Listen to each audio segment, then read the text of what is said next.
So, you think you've got what it takes? They call us Apex Legends.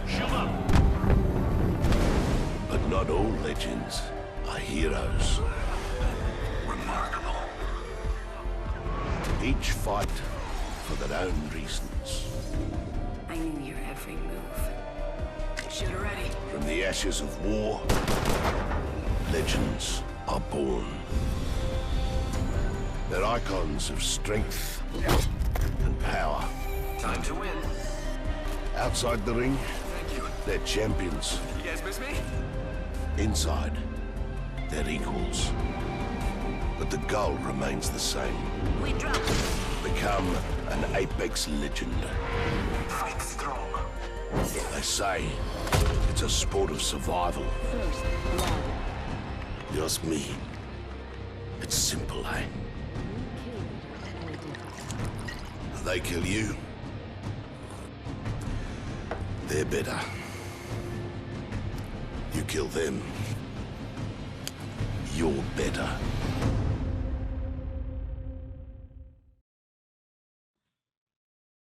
Being the spiritual successor to Titanfall 2, a game that is beloved by many in the FPS genre, as players of said title yearned for a third installment, Respawn Entertainment had other plans in the works, as without warning or any prior marketing, they released this free-to-play battle royale, taking a large gamble as they relied on popular streamers advertising the game.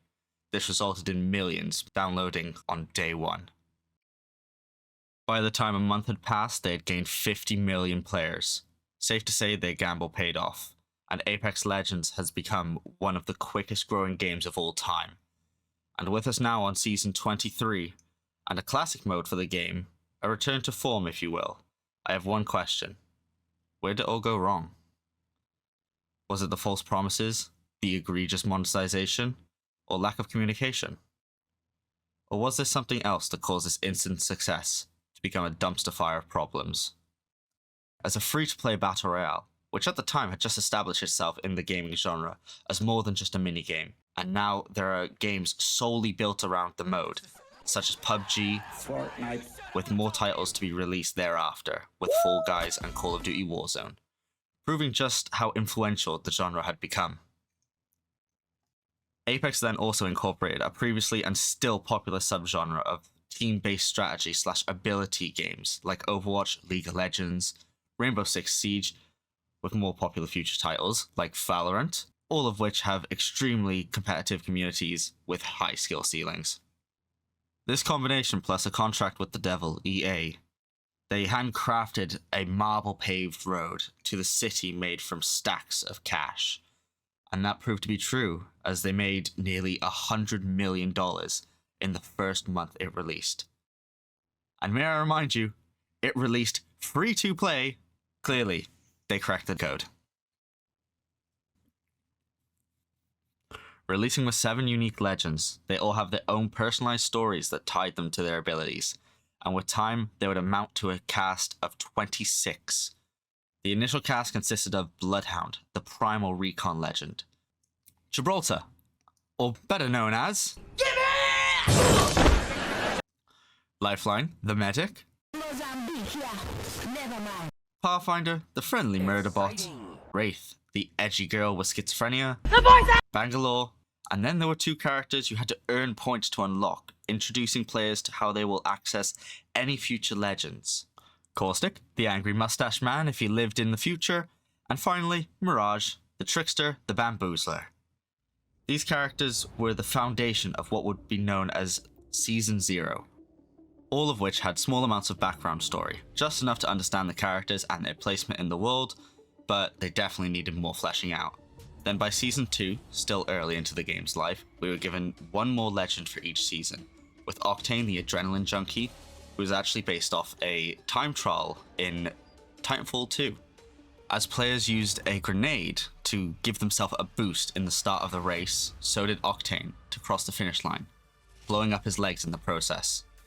And Watson, the autistic French girl who had a big impact on the game and the map with her development of the ring, but for the most part, the story centered around each legend participating in the Apex games for their own personal motives, whether it's money, fame, or some other underlying reason. So you can tell the story upon release is very vague and shallow, which, for a game they plan to continually update, wasn't necessarily a bad thing. As back in 2019, the live service roadmap for video games wasn't so shunned upon as it is today. The game took place on the map Kings Canyon. This map was extremely diverse, with wet marshes, military bases, general green lands, slums, and a desert-like area, with 2 leviathans towering over, a small island giving the players an assortment of color variety and different structures to familiarize themselves with. In addition to this, things were sectioned off with various high-rises to blend these terrains more seamlessly. This also forced players to either plan their paths ahead of time, or take paths that may get them into narrow or close quarters gunfights, with other players either waiting for them, or those who also haven't thought far ahead. Players also had a final way, a last-ditch effort if you will, to stay in the ring and try and put up with the healing until they made it back inside. This, in the beginning, was typically the go-to option, as the ring was very weak, but later down the line, just like in the Hunger Games, they would make this area much more deadly. But that's for later. For the players of Apex, Kings Canyon definitely had some amazing iconography, such as Skulltown. The only equivalent I can think to compare this to would be Call of Duty's Nuketown, as both locations had the same fun, fast-paced combat, while Skulltown as a battle royale benefited from being able to have surrounding locations and a bigger variety of vantage points. Being able to get on the high-rise buildings, you're able to section off your fights, not making it a total mess, but you could definitely be caught off guard by a random pathfinder with a longbow sat on the bones of a dead leviathan, forcing you to drop down from your high ground and have to shelter in one of the many surrounding buildings. But that didn't mean you were safe. No. This is where the chaos that everyone became addicted to thrived, as you'd never be able to plan anything, as it was all just too fast-paced. It was just run, gun, dumb fun. It would then, by Season 2, make some changes to the map, loosely explained in a story-driven way, leaving room for speculation and theorizing. This came from Season 2's trailer, as we see the new legend Watson and then a mysterious hacker that destroyed the machine, keeping most animals away from the arena. And once that had happened, the Leviathans and Flyers invaded, transforming the map and unveiling new locations that helped keep the game feeling fresh and exciting, but also allowed for less used parts of the map to be changed to be more useful and less barren between locations. Back in these early stages of Apex development, they were still finding their footing, but also established some sort of identity that would carry through their lifetime. As we already said, they're a hero shooter battle royale, but one thing I distinctly remember them being praised for was their gunplay. As the legends you picked back then didn't matter all too much, not at least compared to your gun skill. Being able to be versatile in every aspect with 20 different guns, close quarters combat, medium to long range gunfights, it was a necessity. The dynamic structure of the map comprised of different angles, verticalities, but also cover you could utilize. But for the average player at this time, they didn't really consider this, since most guns felt powerful. But for the more competitive amongst us, it was dominated by the likes of the Peacekeeper, Wingman, the R99, with a few others making appearances such as the deadly Season 1 Alternator with Disruptor rounds, which completely dominated the game before it was removed, and this gun was a menace, as nearly the entire player base was using it, and if they weren't using it, they were damn sure looking for one. This popularized the idea of TTK, the time to kill, allowing players to work out the viability of a weapon primarily in close quarters combat. But not only this, as more or less each gun had their own unique recoil controls, meaning you did have to practice because although there were 4 assault rifles, each one had their own patterns, rate of fire, and style, allowing players to find one that fits their preferences. The competitive scene of early Apex was messy at best. Releasing as an event mode, Respawn created the Elite Queue, which you'd only gain access to by surviving to the last 5 squads of a normal match, meaning once you entered, you'd be matched with all other top 5 squads. This was an interesting idea, but unfortunately it wasn't very effective as the traditional ranked modes of other games, as most players would resort to hiding or ratting to get to the top 5 out of fear of being kicked out of the Elite Queue And by Season 2, they would create the official ranked mode. All Battle Pass owners will receive the free legendary Honored Prey R301. Hit level 15 on your Battle Pass, and you'll also earn the legendary Night Terror Wraith. You know what I look like. Come find me. Every day, Legends can also earn an entire Battle Pass level for your first top 5 finish of the day. Thank you for the fun fight. And we're doubling down with our first ever Double XP weekend. One moment. From June 7th to June 9th, earn double XP on both your base and Battle Pass progression. Our destiny has led us to this moment. The sky has opened and gifted the day. Squad up and drop in, as the legendary hunt won't last forever. Good luck, Legends. Let the hunt begin.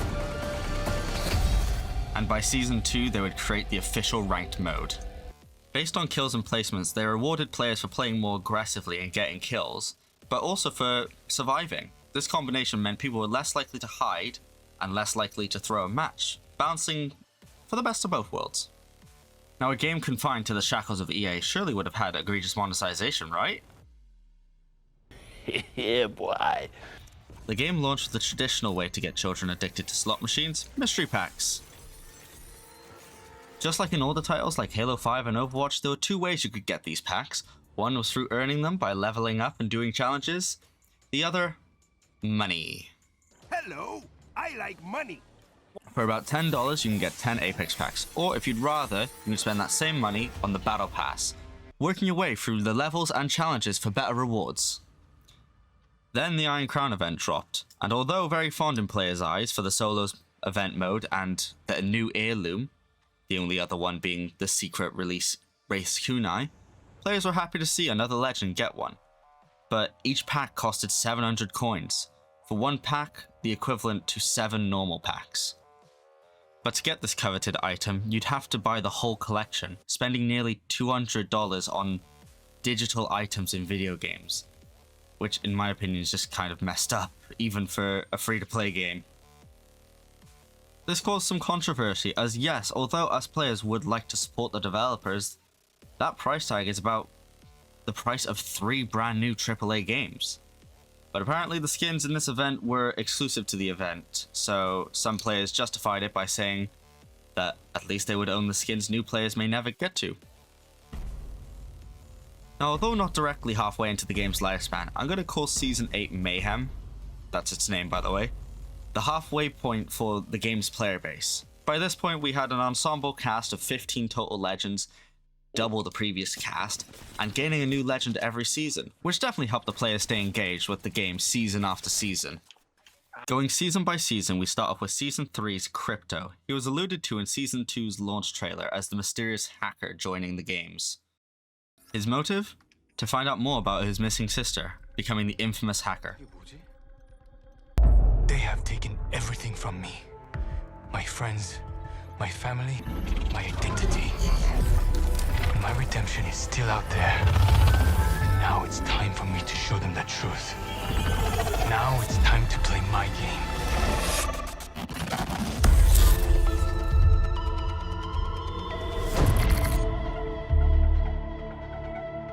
Then in the following season, we were introduced to Forge, a fighter who has connections with Bangalore and Gibraltar due to their time in the IMC military.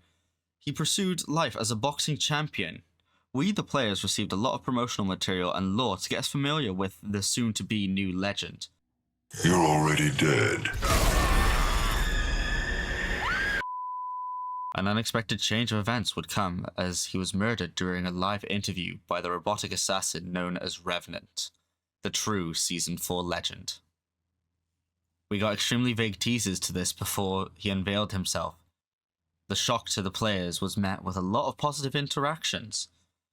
Because although people liked Forge as a character, he felt more like a show pony and a little too similar to a character from another hero shooter with a big robotic fist. Anyways, Revenant received his own animation as he, the infamous, yeah, there's going to be a lot of infamous people here, bounty hunter, Caleb, hunts down a rich family, brutally killing them and their security, while the daughter, who definitely isn't foreshadowing, survives. This is where Caleb realizes he isn't human any longer, and this is where Season 4 begins. Oh, That foreshadowing didn't last very long, as with Season 5 we got Loba, but she's grown up now. She's a very successful thief, with a vengeance to find and kill the robot that murdered her family, which brought her to the Apex games, trying to end him officially, before causing the destruction of the only known facility manufacturing his bodies to Control, which was right beneath Skulltown, destroying the fan-favorite location in the process. Players welcomed her arrival for reasons, Killing me. Get a girlfriend. but fans weren't in favor of the destruction of the most popular location in the entire game. Nevertheless, we move forward.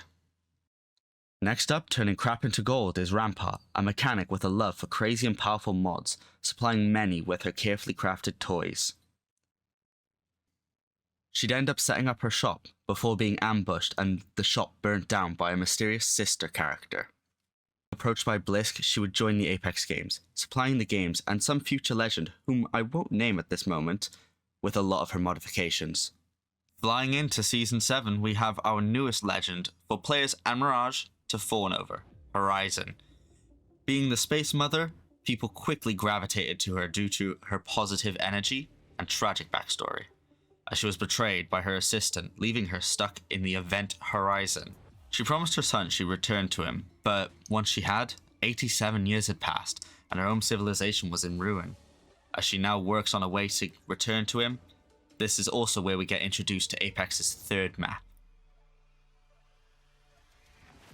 And finally, Fuse, our Season 8 legend, and a happy return to King's...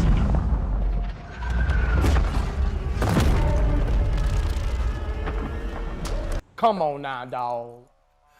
Come on, man. Well, anyways, Fuse comes from an outsider planet called Australia. Oh no, wait. Salvo, but it's basically the same thing. He comes to the games with a booming entrance and with some not so friendly support from his once best friend, which caused him to lose an arm and later on the further destruction of Apex's Pride and Joy map, giving a rocky start to the games. Between the beginning of Season 3 and the end of Season 8, it had been about a year and a half of development, so we can expect a lot of changes considering this is a live service platform, and with other titles being released by this time and adding competition to the market, it's important for Respawn Entertainment to not become lazy. So what did they do with their instant success? IPN's bubble was thrown second, so it's going to pop second. And we see a push going onto the Pathfinder, 3v1 of the Pathfinder. He's going to play the truck. Beam up, beam up! Upload, upload! TB, TB! Look at him! Let's go! Oh, hi friends. Are you here for my grand soiree? I got all gussied up for the occasion. That's a fancy way of saying dressed. I hope you like games.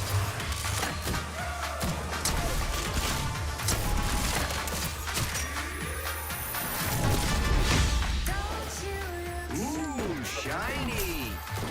Octane's having an out-of-body experience.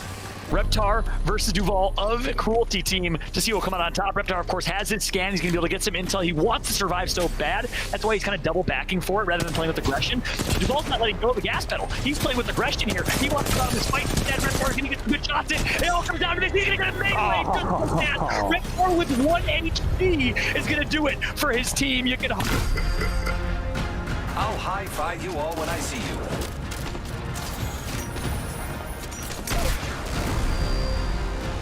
Mobile respawn beacon here.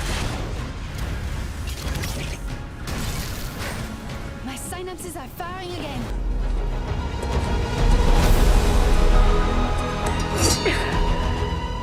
For order.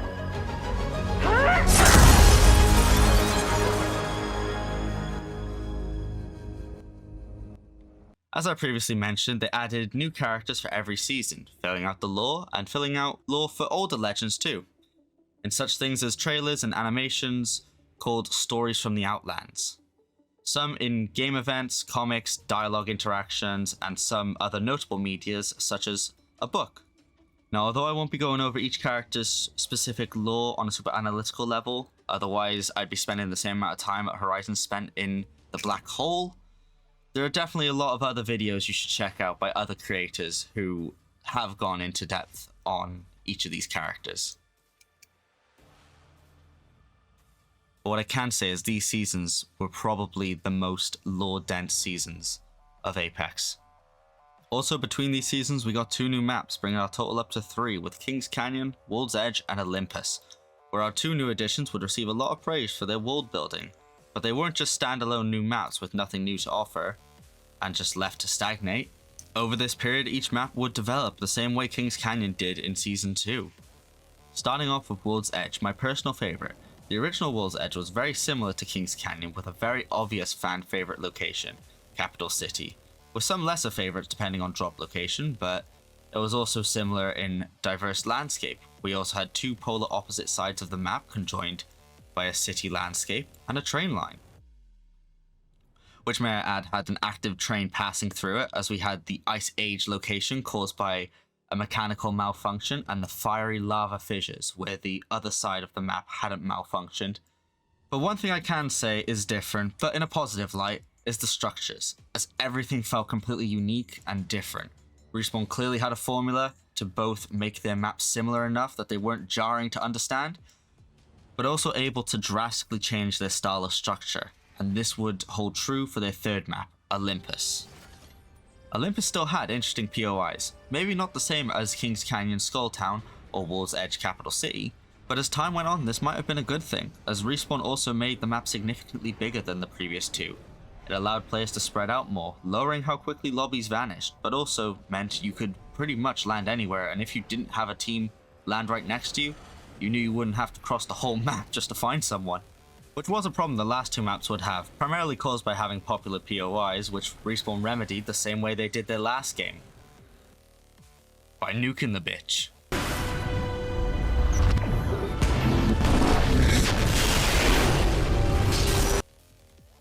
Which definitely didn't leave a sour taste in people's mouths, but there was nothing the players could really do.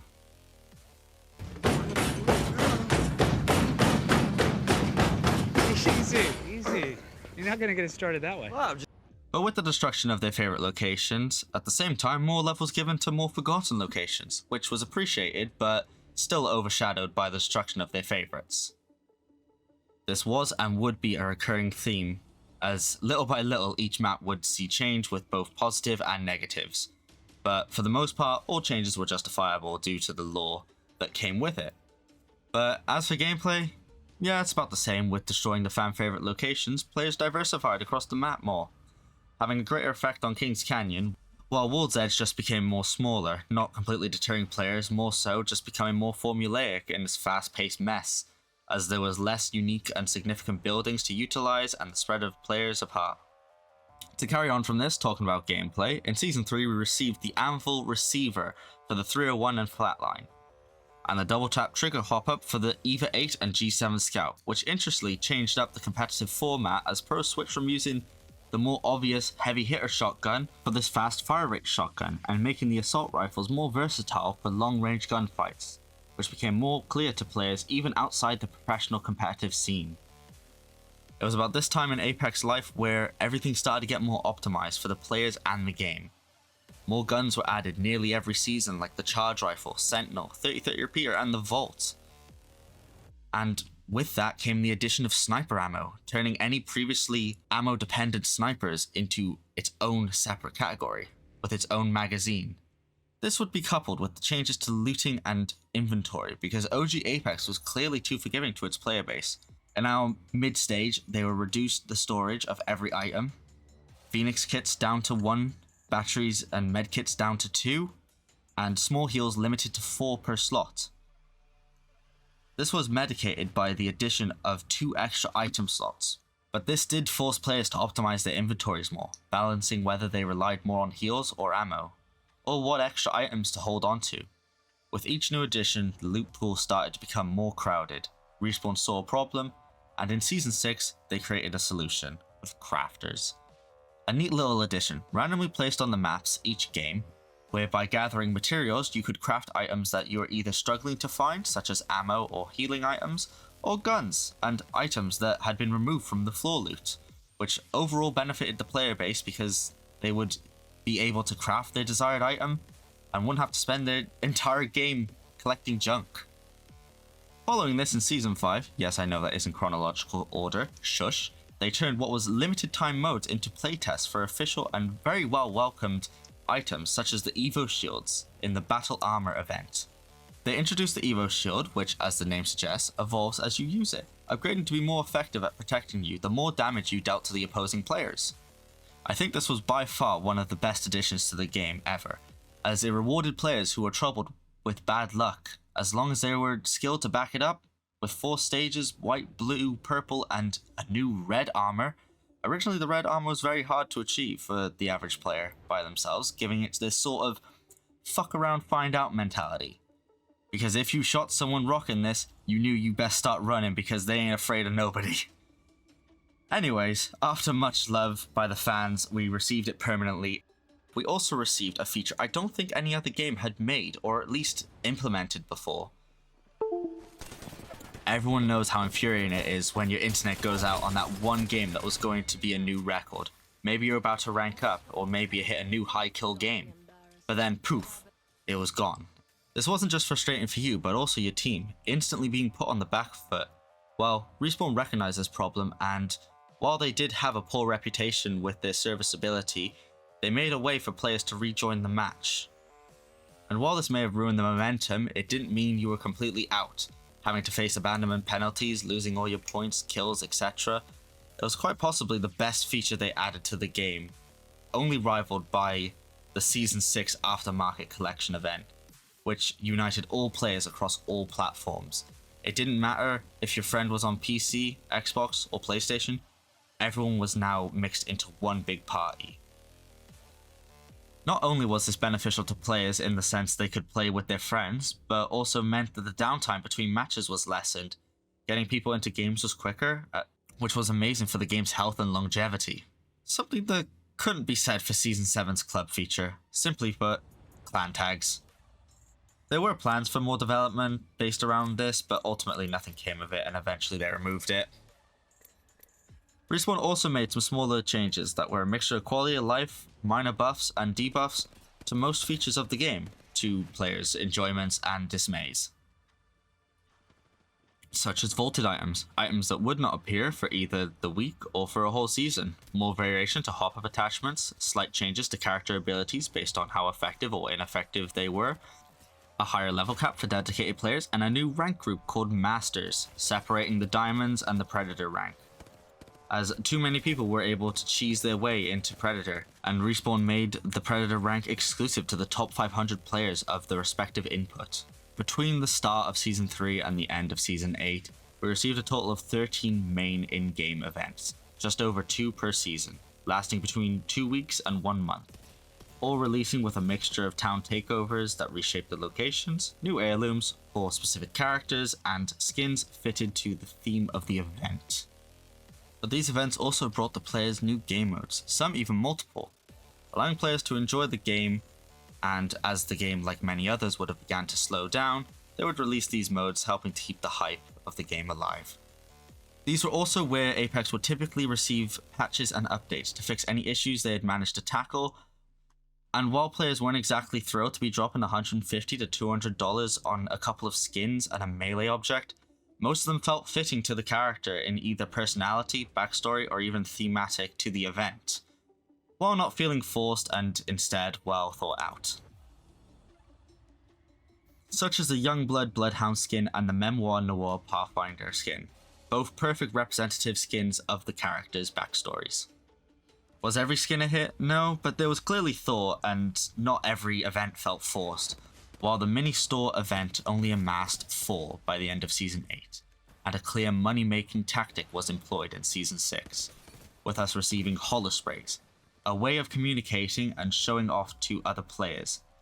These helped buff the battle passes and collection events, so the oversaturation of other items was lessened, while also becoming an additional item you could earn in ranked game modes, and similarly to the gun charms added in Season 3, these were just bonus customizations to your account. Now that we've covered the first 2 years of Apex, it's time to cover the next 3. Yeah, we're not even halfway into this game's history, and this is the progressive downfall of a multi-billion-dollar live service game. Nice argument, Senator. Why don't you back it up with a source? My source is that I made it the fuck up. Returning to the legend selection and world building, running across the next 14 seasons, we received 10 new legends, which doesn't seem too bad, except that's the equivalent to a year's worth of time without a new legend, which would have helped shake the meta up and give players a new personality and abilities to toy with, but whatever. This only happened in seasons 16, 18, 20, and 22. And if you wanted to make the argument, you could say that 2 of those seasons had major reworks to previously developed characters. We start off with Season 9's Valkyrie, who, quote, owns the sky.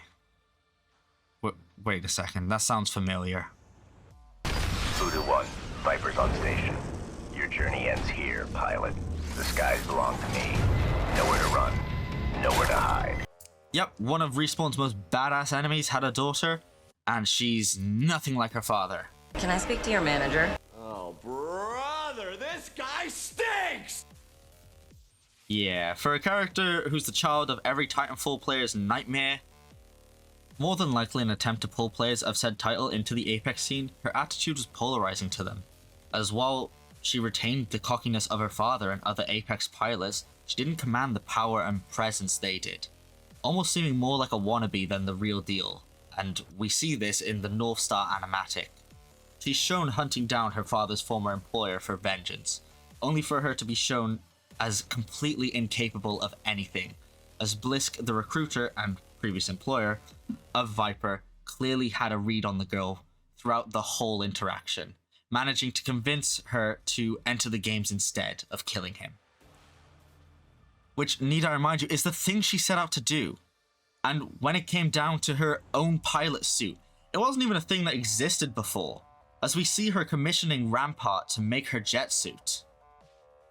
Immediately 180ing on her persona of hers, as she doesn't come across as a important, cunning character or anything like her father was, and instead brash, arrogant, and too egocentric, showing that all there is to her is her name.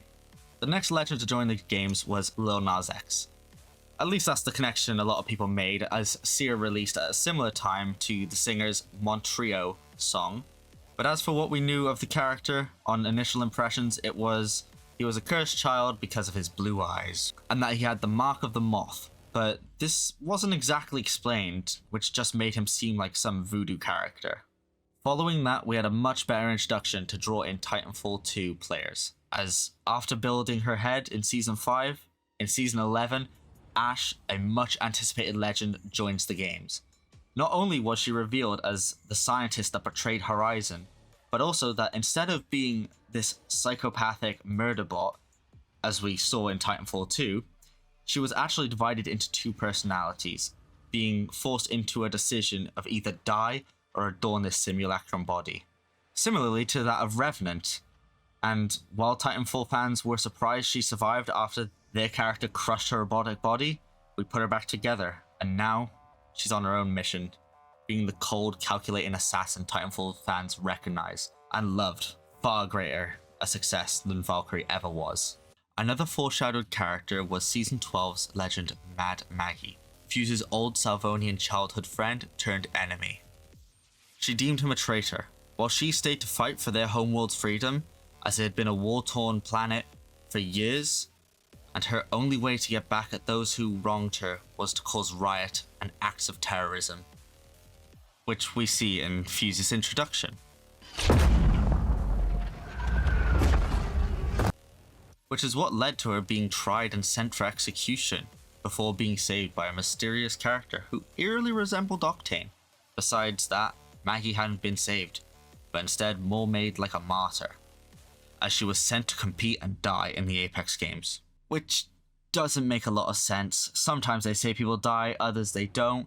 Then there's the cases of trailers where we see multiple teams of legends fighting in the same games, so surely they don't, but they do call it a blood sport, so why put Maggie in the games? I don't know.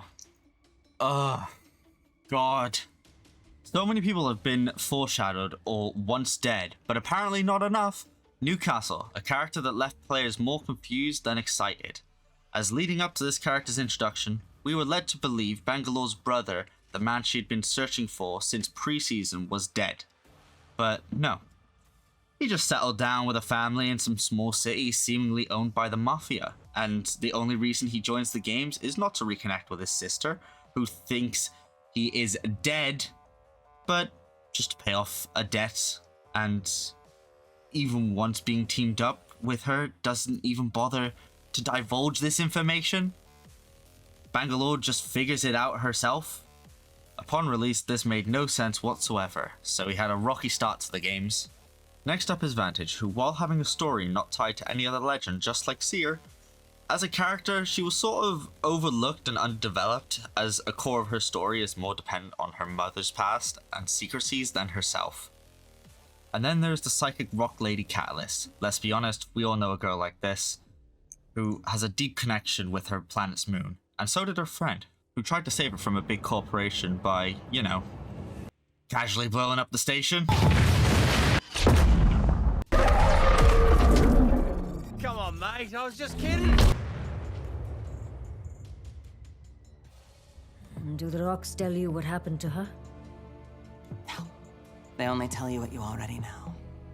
That I had to come here to protect my true home. Oh, well, that's a rough bit of luck. Okay, now to Sheila. She's been all moody lately. Now here's an interesting character. August Montgomery Brinkman. Otherwise known as Ballistic, he alongside his companions were the first to become celebrities in the arena. With a tendency for showboating and cockiness, it led to the death of his teammate, putting him into a deep depression and neglecting his wife and kid, becoming an alcoholic, only to snap out of it once it was announced his son would be entering the games, suiting up once more to save his son without directly getting involved in his life. Upon first look, he has striking similarities to Haymitch from the Hunger Games, being a drunk, disheveled version of themselves who survived a death game. And side note, as I was writing this, I couldn't help but notice that Ballistic and Haymitch actor Woody Harrelson currently share the same age.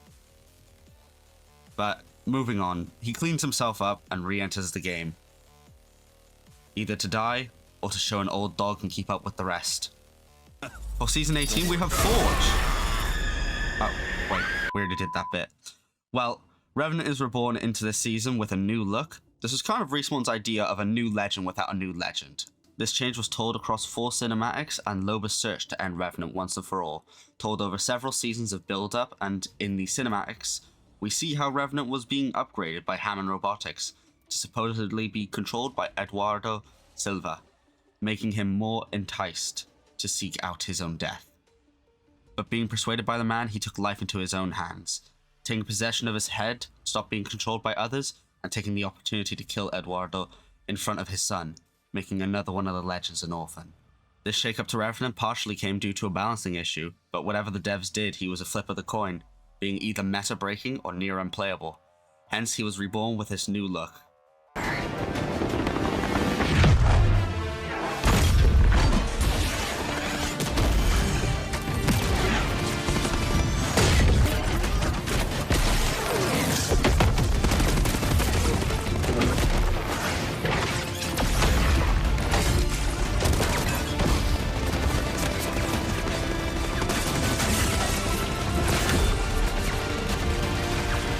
And gave everything to do it.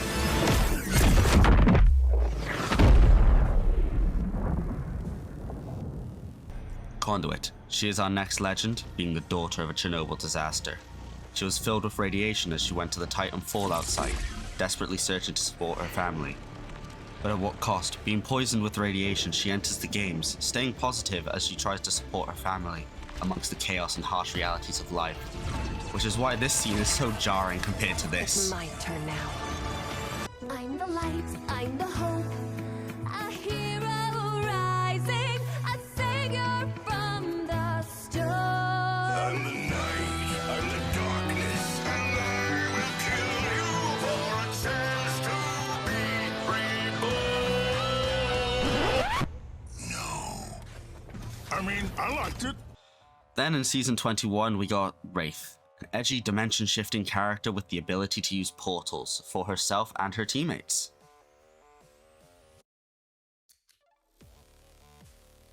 Then in Season 21, we got Wraith, an edgy dimension-shifting character with the ability to use portals for herself and her teammates. Wait, one sec. Yep, I'm doing this bit again, yeah. Alter is our Season 21 legend, but you could have fooled me. Unlike the cold, blunt Wraith, this was a sadistic psychopath, gaining pleasure from others' despairs, jumping realities for fun. Everything she says could be the truth or a lie, maybe in a different reality, or just a lie altogether.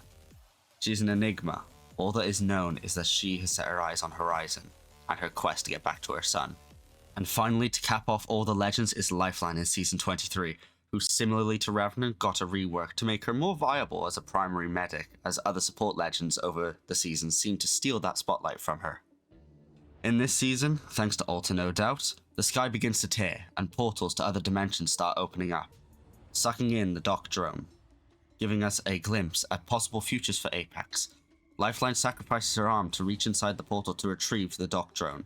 The aftermath is the seeming merge of realities, and such the season was named From the Rift.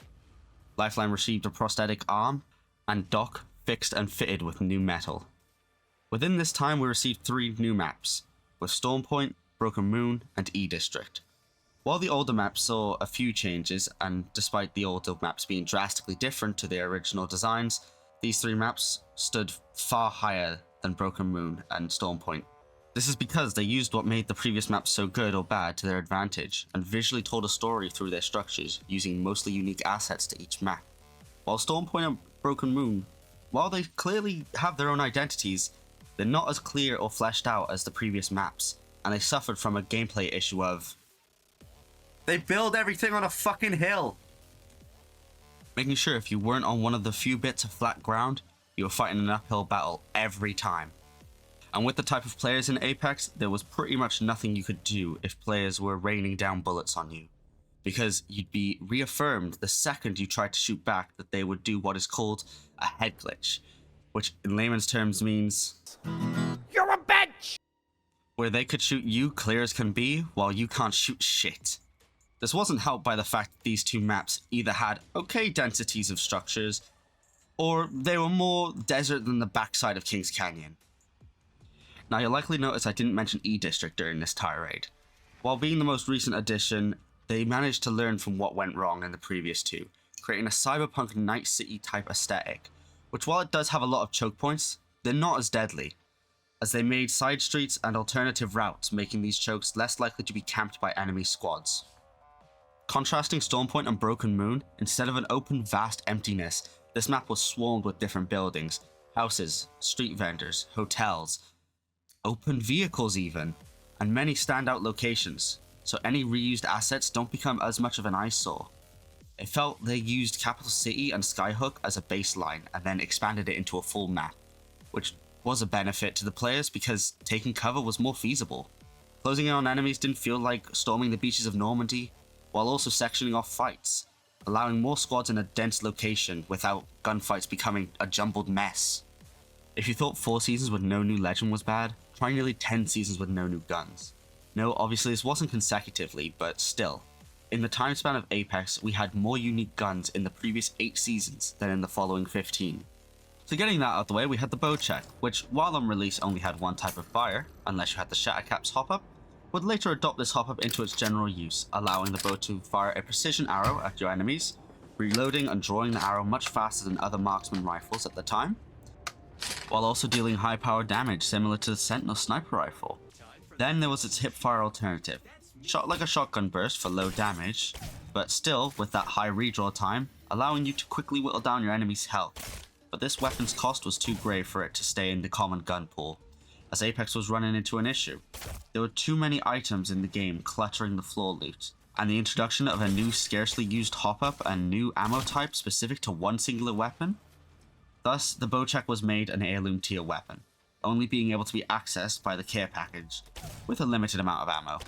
The next 2 guns, especially for the time that they were released, created more issues for players rather than making the gun experience more enjoyable. But they were interesting to say the least. We had a look at Rampart's rampant rampaging LMG, adequately named the Rampage, which she made herself by modifying a Spitfire LMG. resulting in players receiving a slower fire rate but twice the damage output. Oh, but that wasn't the end of this demented weapon. With the use of a thermite grenade, you could amp and ramp up this gun to a much higher rate, with the same damage output and the ability to shoot down doors as its victims hide for cover. This gun, when introduced, was dominating lobbies, as you'd only need to land 7 to 8 body shots to kill anyone wearing purple armor or less, which with a gun with a large mag size and the ability to increase it, you'd only have to land 1/3 of your gun's bullets with no extended mag to kill a player.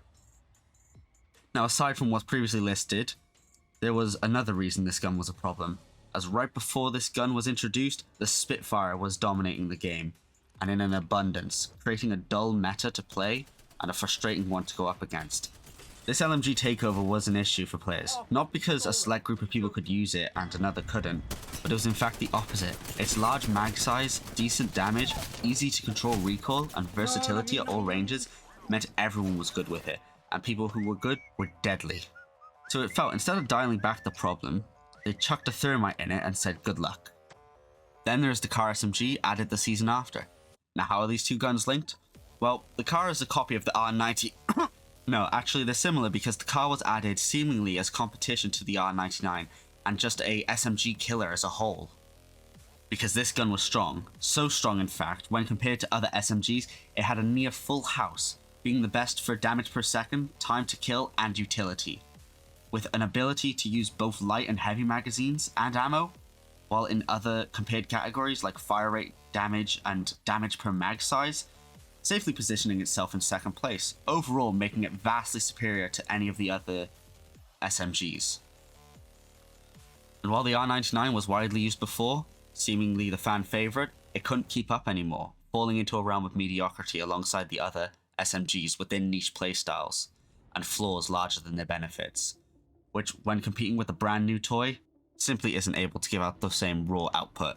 That's why the Rampage and Car were so similar to me. They killed the gun variety and they were too powerful the seasons they were released, making games significantly more difficult for anyone who wanted to use any of the other 26 weapons, creating this dull and infuriating gunplay, and makes me worry for any future seasons. Our last unique gun added into Apex Legends was in Season 16, 2 whole uninterrupted years ago, as the Nemesis was the second energy assault rifle added to the game. A burst fire gun which, after repeated firing, ramped up in speed similar to the Devotion and Havoc, but without the need of a turbocharger. This gun, like the new guns prior, dominated its season. But for a moment, I will play devil's advocate. I will add that I like that they were experimenting with new gimmicks while expanding on the number of guns. It helped the game feel less stale and that each gun is the same, aside from a few damage numbers. And how some guns have uses that are basically useless, like being able to shoot a handle on a door to slightly open it. Reason number 2. Look what I can do. What does that have to do with anything? No. He's got a point. Or how basically every energy weapon has some sort of gimmick involving charging. Except U-Volt. Then there were reworks to old guns such as the charge rifle, making it more viable and less of a nuisance, as it used to be used to annoy and troll players, ticking them for 3 damage all the time, making them either have a small part of their health missing, or waste a healing item for it only to be ticked again. And then more recently, a very well welcomed but also overpowered rework to the guns P2020 and...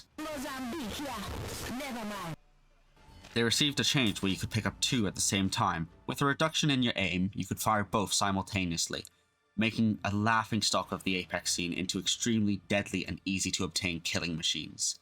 Something fans had asked for quite a while, and it was good to see it there actually listening to players. New loot and changes during this time were a mixed bag, some completely game-changing, while others completely forgotten about. For instance, the hop-up like dual shell, allowing select guns to load 2 bullets at once. Kinetic feeder, which while useful for the Peacekeeper is overshadowed by gold magazines added in Season 8. And even then, still useless because you're almost never sliding for long enough in a gunfight to make use of it, and most players naturally reload after every fight.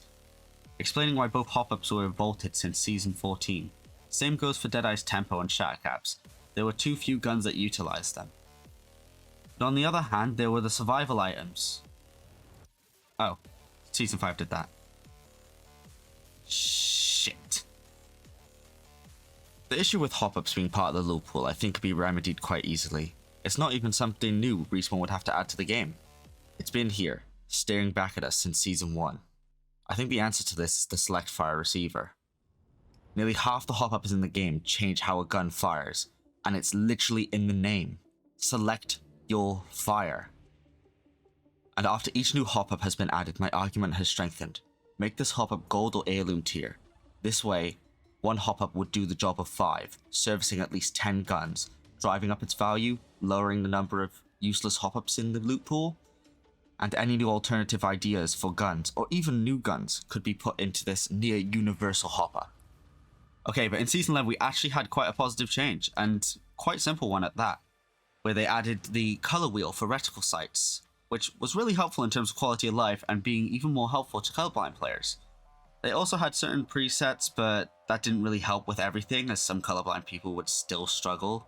And allowing players to pick their own exact color is just that little extra bit of care that we need in games. I mean, my friend is colorblind, and I can feel how it benefited him. Turning an absolutely shit player into... well, he's still shit, but I just feel it, you know?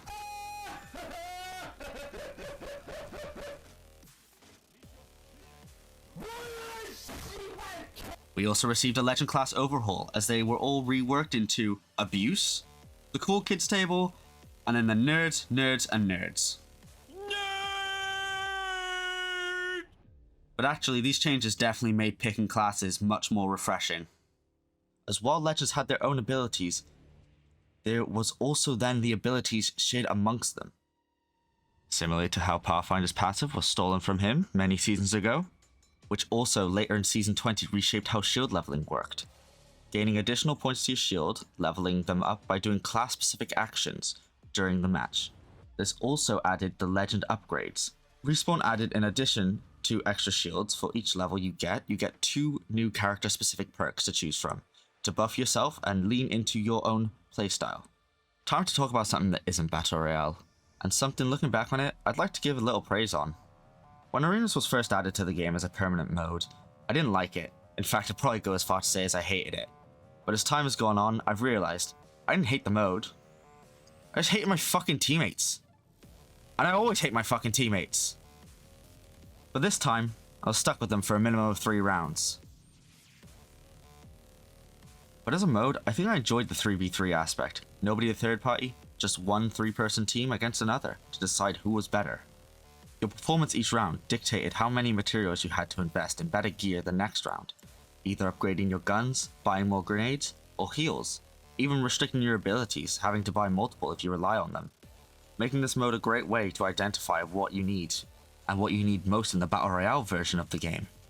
This mode also had its own custom maps to fit the 3v3 environment, but some maps were slightly one-sided based on your spawns, but I think the main killer as to why we don't have this mode anymore, it was that it was heavily pushed on players. When we first got it, everything was centered around arenas, which especially as a new mode definitely made it a love it or hate it moment. I kind of wish there was a bit more BR content being released for Apex, honestly. Because while it was fun, a lot of the changes felt like they were taken away from the development of the core game, and events forced you to play the mode. This has been proven with other games, when developers are telling you what to play and how to play, there's gonna be problems. Moment to do PC.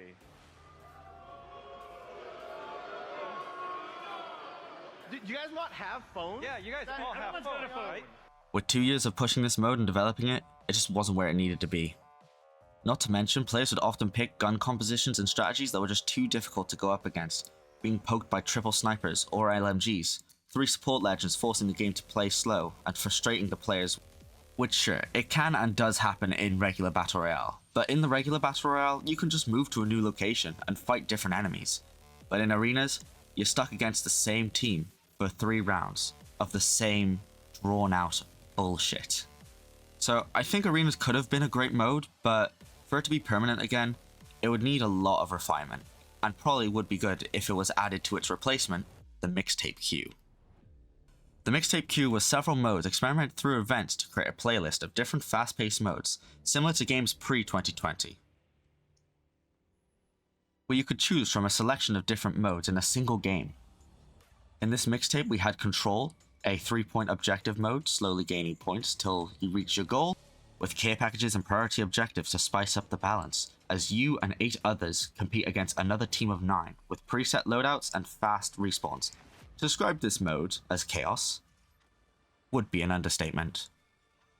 Team Deathmatch, 2 teams of 6, first to 50 kills wins. You serious? And Gun Run, 4 teams of 3 play gun game, collectively progressing through the different guns by getting kills, till they finish on a knife throw. Each of these modes were a great addition. Despite not being a fan of all of them, they're a fun, quick way into matches, where players didn't have to deal with the dreaded 3 minutes of queuing, then waiting for everyone to enter the lobby, followed by the Legend select screen, to then dive to your location, loot for another 10 minutes, only to die straight away, being sent back to the lobby, only to repeat the process all over again. Mixtape mode offered something different. Similarly to arenas, where you didn't just have one life to get it right, these mixtape modes you have infinite lives, quickly respawning without any of the waiting around. Being able to throw yourself back in the deep end with 0 consequences, and not only were these fun, but also a great warm-up if you're feeling a bit rusty. This addition was added in Season 16 to swiftly replace arenas, like it had just been a bad memory, which seems to have worked because mixtape is definitely a popular mode, and getting quicker matches more often than the main game. Ranked. While this is simply boiled down to the main game, but more sweatier, it has changed a fair bit since we last checked up on it. Before we had Masters added, reward-wise, we had badges, gun charms, and for those who hit Diamond or higher ranks would receive a permanent dive trail, which varied based on the rank. Now, admittedly this changed to a seasonal reward, which a lot of players weren't happy about, and gave these high-ranked players a sense of achievement, similarly to seeing Haunted Pilot Helmet or Helios Skull Armor in Halo, which it still did, but only for a short period of time, making it feel less rewarding, and by Season 23 was removed altogether, and in its place now was a permanent banner frame, which, while is good because you don't have to get it next season, there are so many different banner frames, and good ones at that these are rarely even seen. Not to mention, the ranked badge already does that job anyways, but in fairness, we also gained a holo spray for all ranks that you really only see after you've been killed by an enemy, which you'd already know by either their banner frame or badge. Yeah, you can only do the same thing so many times before people start to notice a pattern.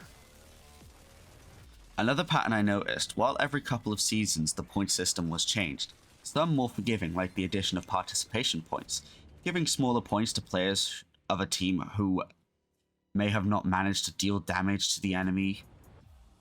In theory, it helped for those who assisted their teammates instead. Then there were some less so, like tier demotion added in Season 13, which while necessary to prevent people throwing matches in higher ranks, the punishment was much greater than people were expecting, losing half the points of the previous rank, taking them longer to climb back up. But this was balanced by every time you went up a rank tier, you gained bonus points, and before being kicked out of a rank, they had 3 games to try and gain points to save them, which was kind of a good way of seeing if you were actually deserving of your rank. But then there are the additions that just don't make sense anymore, such as Rookie Tier, which has just become Bronze 2.0. It used to make sense as originally it tried to guess your rank, jumping you up a few if you were good, but nowadays it's just filler, doing exactly what Bronze did, forcing you to put more time and effort. And this, to me, is furthered by how exponentially the points have grown. Yes, the cap for how many points you could earn per match was removed, but still, hitting these higher ranks just became more of Respawn and the EA wanting you to fall into this FOMO and sunken cost fallacy, which I believe can be attributed to a lot of aspects of this game. And I believe this to be intentional, to keep us from exploring new games. If you're not spending every waking moment to grind this game, how else do you expect to be the best and prove it? Now, as for cross progression, it became something most Apex players yearned for.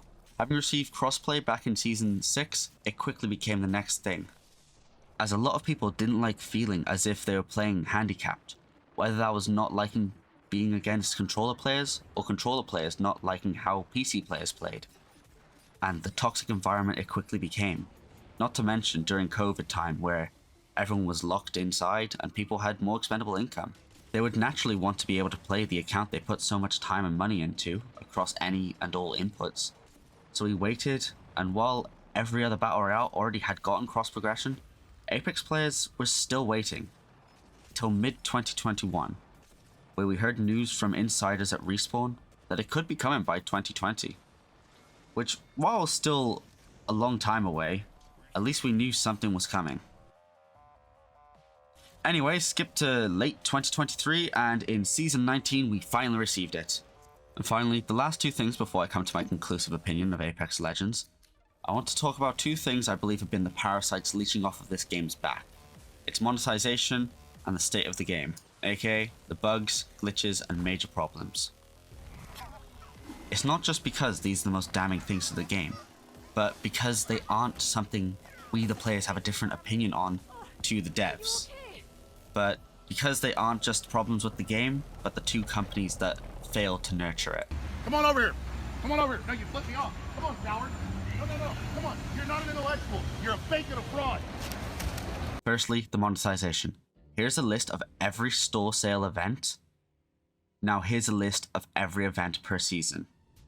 And even if we cut the game directly in half by season, you'll notice Season 1 till 12 has 51 events, big and small, while Seasons 13 to 23 has 80 fucking 2.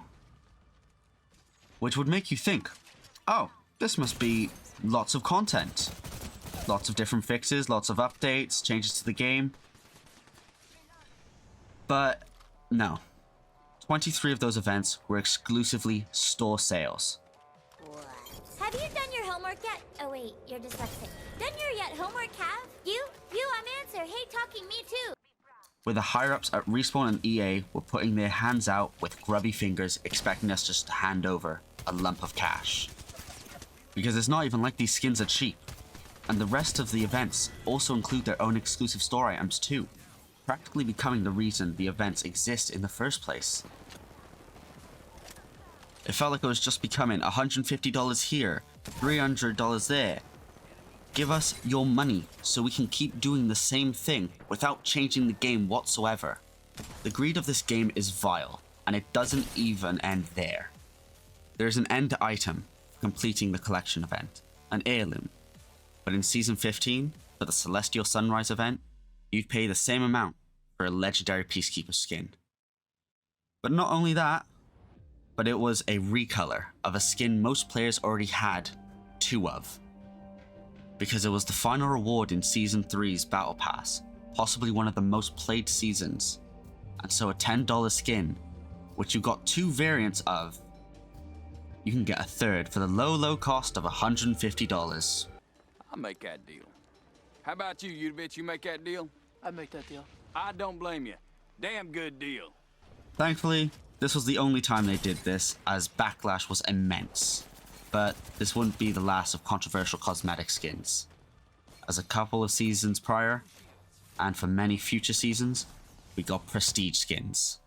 The prestige skin was an upgradable skin, just like Fortnite has done for however many years. But now, unlike that game, you can't even see it. Well, unless you perform a finisher which was custom to the character's skin, and we got the return of dive trails, which was cool, I guess. But I want you to take a look at something real quick. Here are 2 Bloodhound skins, released 1 season apart, one called Apex Hunter, the other Feral Future. Which, aside from the names being so similar they could be swapped around, which do you think is cooler? Probably Feral Future. Which would you say is more likely to fit with the character? Probably Feral Future. Now, which one is worth $150? Come on, let me hear you say it just once. Come on. You're insane. No! No, the other thing. Come on, I know it's just dangling off the tip of your tongue. Let me hear it just once, please. Superman will never. Wrong! But which one costs that much? Oh, Apex Hunter. Yep, that's the telltale story of pretty much every legend. But not every addition to the heirloom tier was a bad one, such as the universal heirlooms, which makes your $150 purchase more justifiable. But when there are characters with heirloom skins, heirloom weapons, and other variants of said weapons, but other characters have even yet to receive their first exclusive heirloom. But that wasn't the fucking end. They later became more blatant with their greed, as they made the choice to announce Apex coins, the main currency of the game, would no longer be usable for the Battle Pass. Instead, you would have to spend real money to gain the same rewards, gaining more Apex coins, but not being able to use them to buy the next Battle Pass. Meaning every time you wanted to get the new Battle Pass, it would be another $10 to $15 you'd have to spend on the game. The same nearly 6-year-old game. They would later retreat this idea due to backlash, but I believe this was their plan all along, because other companies would do the same, making egregious statements to get news on them, which is basically publicity at this point. Only to change it to something in between the current option and the predatory one. They did this as, yes, you can still buy the Battle Pass for Apex coins, but they also added a Premium Plus, where you can get significantly better items for paying real money, similarly to predatory tactics of mobile games and streaming services. Secondly, the game is very complicated. Not for the players, but for the developers at Respawn. When this game came out, they were a smallish studio, being funded by the head honchos at EA, and they made a sensational game, possibly one too big for their boots, with bugs impossible to fight against, such as the infinite punch loop, the out-of-the-map glitches, and the servers too cheap and unstable to handle the large quantities of players. Server performance and stability has been at the front of the game's leading issues, with problems like randomly being ejected from matches and not being able to hear enemies properly. It causes a lot of frustration for the players. But this was quelled by having open communication with the leaders at Respawn. While not getting answers to everything, hearing their plans and improvements was directly responsible for putting out most of the fires. But as time went on, problems left unsolved, questions left unanswered, people grew tired, and issues grew more and more.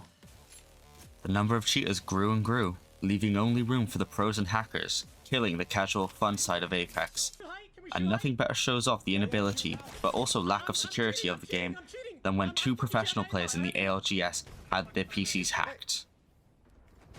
Wait, what the fuck? I'm getting hacked. Bro, I know, it's cool. Can you play the game? Bro, I'm getting hacked. I know, but can you... But yeah, those that don't know, Apex has a very colorful history of hacking problems in their game. Hacks that you've never even imagined were possible. Such as, if you try and shoot at the hacker, it forces your guns to infinitely reload. They have hacks that can just take over your shit, like you're seeing right now, where it literally takes it over and gives you hacks. But that wasn't the only time something like this happened. Earlier into Apex's lifespan, the whole game had been hacked, supposedly by some disgruntled Titanfall players, when they hacked the game and basically shut it down. They held the game hostage, using it as propaganda for the Save Titanfall movement, as clearly, it wasn't just the Apex community they had managed to piss off, as the Titanfall franchise was being plagued by hackers and cheaters all throughout every single game. And knowing that Respawn's time and money was all being spent on Apex, they did something drastic. And not to mention the matchmaking system in Apex being made so malicious it forces players to take a certain number of losses before it decides to pay out and give them an easy win, which not only isn't rewarding, but it's manipulative and doesn't give the optimal amount of enjoyment, but instead to keep players playing for the longest time possible. Well, I have 3 examples which I'll be talking about. Let's start with the second worst one in my opinion. Engagement optimized matchmaking in public matches. EOMM for short basically throws skill-based matchmaking out the window and attempts to try and choose when you win and when you lose to try and trick you into playing longer. Yes, 3 years ago, Apex had answered some questions that were the following, saying, is matchmaking built to directly optimize retention and engagement? They flat out answered it saying no. Our matchmaking algorithm is only concerned with measuring skill and arranging the fairest possible matches in a reasonable time. Okay, well, if that's the case, just drop it there because that's what it is, right? Well, until you read on, because they say just a couple sentences later that you can actually measure someone's fun. And here's where retention comes in. Retention measures the fraction of players coming back to play the game day after day or week after week. And this is why retention is so important to us. But if you're only concerned with skill and arranging fairest possible matches, why are we even talking about retention and engagement? Well, it's because for transparency, they needed to put it out there that they do definitely look at it. Now, across Apex's near 6-year run, we've seen each time they've cared and each time they didn't. Only now in Season 23 do we have some sort of answer to a lot of the problems. After so many people, big and small, asking, and after people leaving in droves, they told us, not directly, but his Watson, one of the biggest players in the scene, got a similar answer from multiple devs. We want to, but they won't let us. It's a sad reality, games nowadays are too held up in the hands of the investors and greed. If it doesn't make money, it isn't worth doing. We've known Respawn has been deprived of resources, but we didn't know they were being controlled like servants to a dictator. If Respawn wasn't owned by EA, would they have made a better game? Hell, would the game even have existed? It's a question we may never have the answer to. But seeing how the game launched and what it's managed to achieve, I'd like to think so. As for the game right now, in my opinion, it's far past its prime. But can they save it? Will we call Apex Legends the game that could have been? Or, just like Titanfall, can we save it? Can we save Apex? They seem to think so. Is Apex Legends slowly making a comeback? Apex slowly making a comeback. So the future of Apex is looking quite interesting.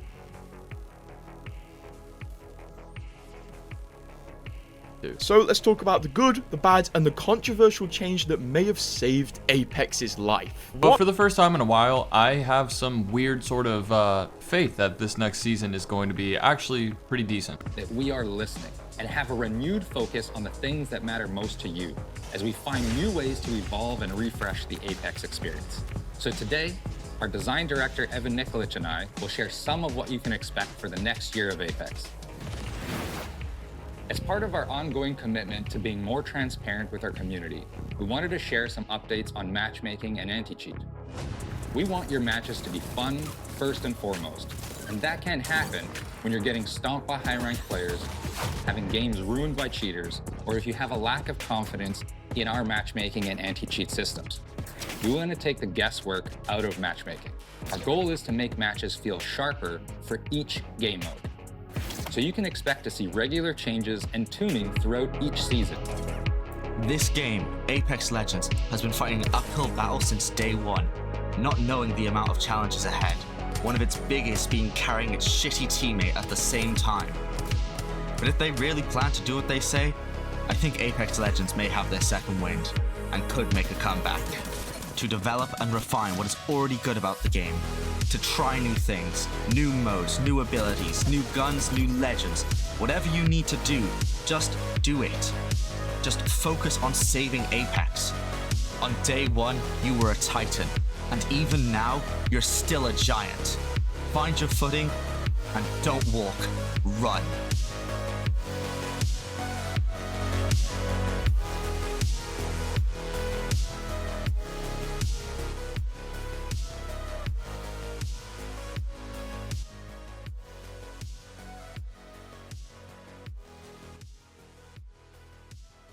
My anger towards this game came from a place of love, and for a lot of people, I think that goes for them too. For the players, I'm not saying you should put your head down and pay up. Vote with your wallets, but don't mindlessly hate, especially when the developers are doing some good. Praise them for that. They're people too, remember. Fuck the people at the top though. Fuck you, EA, that's the fourth beloved gamer man you killed. But yeah, I'm not saying you have to or should give Apex another go, but I do think if they tried, they can do a lot more. If anyone's still here at the end, thank you for watching.